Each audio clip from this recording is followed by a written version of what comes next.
Ke topik selanjutnya, pemirsa, ribuan massa jemaah ulama dan aulia Palembang Darussalam menghadiri hari puncak ziarah kubro dengan antusias sejak pagi hari. Pada hari ketiga ini ada 4 lokasi yang didatangi oleh para jemaah ziarah kubro.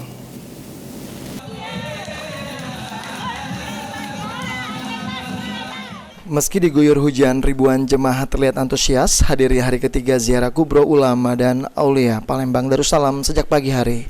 Sekretaris Pelaksana Ziarah Kubro Habib Rafiq Hussein bin Syekh Abu Bakar mengatakan, pada hari ketiga ini dimulai dari Kampung Sungai Bayas, kemudian dilanjutkan ke pemakaman Pangeran Syarif Ali bin Syekh Abu Bakar Lima Ilir, lalu pemakaman Kesultanan Kawah Tengkurep dan penutup di pemakaman Aulia Kambang Koci. Ziarah Kubro bertujuan untuk mendoakan para pendahulu yang telah berjasa dalam menyebarkan agama Islam.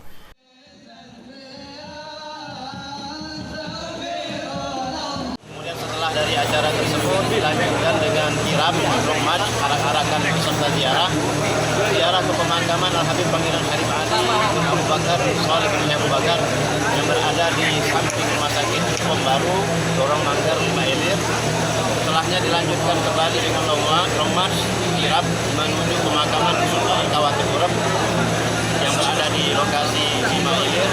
Dan terakhir, puncak acara pada hari ini kita adakan berziarah ke pemakaman Aulia dan Habaib Kambang Koci yang lokasinya berada di tengah-tengah Terminal Peti Kemas Pembaru, Palembang.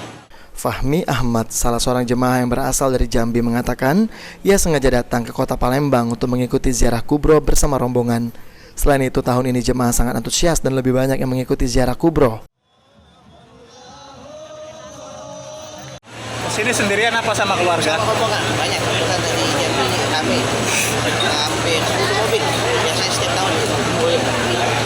Satu mobil itu total berapa? Total 7-8 orang. Bapak sendiri kegiatan yang di acara tahun ini itu kayak gimana? Masya Allah, tahun ini makin antusias, makin ramai, makin di luar, makin banyak. Mudah-mudahan makin banyak keluar lagi. Ziarah kubro sendiri merupakan kegiatan dengan mengunjungi makam-makam para ulama dan aulia di kota Palembang yang dilakukan menjelang Ramadan 10 hari terakhir di bulan Sya'ban. Ilham Wahyudi, PAL TV.